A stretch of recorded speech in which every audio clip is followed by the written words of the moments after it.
So I'm going to admit something.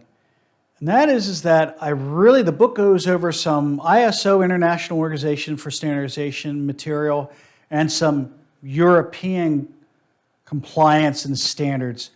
I'm not.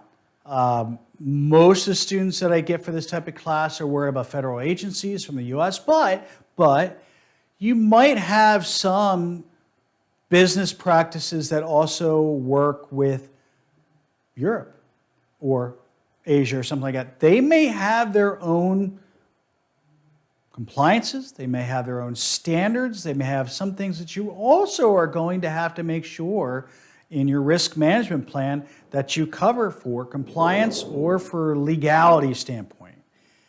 So there's different items that we have in here, but the two big ones that I want to go over is that the ISO 27002 or 27002. Wow. But anyway, it asks that the organization must implement certain best practices as security policy, assets management, human resource security. Again, by the way, these are some good ideas to have, even if you're not following ISO. These are some good ideas to make sure that you have in your risk management plan. So copy and paste this and put it in there, fine, okay? Nothing big on that. So use that. The 31,000 or 3100 or whatever you want to, it has generic guidance on risk management other than just IT, which is also helpful as well. But you can apply to all different types of risks. There's no accreditation, but it supplies two supplementary documents on ISO 73, risk management, vocabulary, and then really the big one. So this is actually rather large too because of all the terms. And again, this is something that you may want to include in your risk management plan.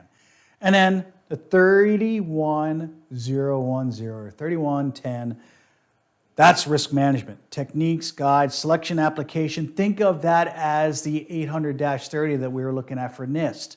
So again, this is another item that you may want to look at to get ideas from for your risk management plan. So notice, by the way, the compliance sucks.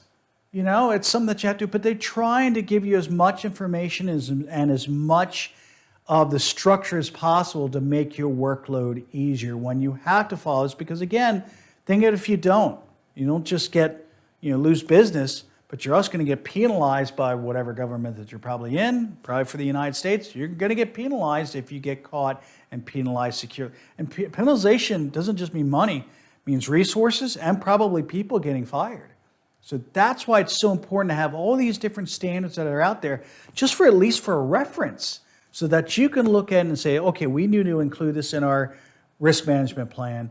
We got this from ISO or NIST or whatever, fine, include it in there. It's trying to give you ideas to build a solid risk management plan.